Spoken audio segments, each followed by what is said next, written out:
La République du Congo vient d'emboîter le pas aux autres pays de l'espace communautaire CEMAC, tels la Centrafrique, le Gabon et le Tchad, après avoir entériné par un acte la décision prise par les chefs d'État de la CEMAC le 25 juin 2013, celle portant suppression des visas pour les ressortissants de la CEMAC dans l'espace communautaire.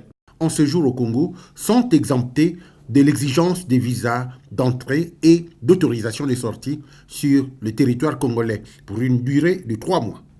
La CEMAC est un instrument, pense-t-il, de développement de la sous-région. Et donc, cette décision des chefs d'État devait être entérinée par chacun des États au travers des circulaires.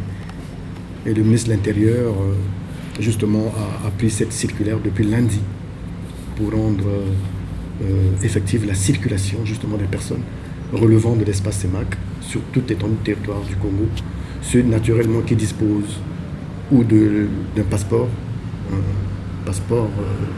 de service, passeport diplomatique ou passeport ordinaire. En tout cas, ils sont exemptés de visa pour une période qui n'excède pas 90 jours.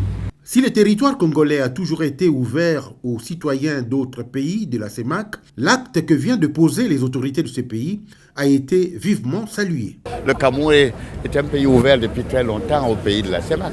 Au contraire, nous félicitons ceux qui s'ouvrent aujourd'hui. La libre circulation est une très bonne chose. C'est une manière de booster l'intégration sous-régionale. Et il était temps que cela se fasse.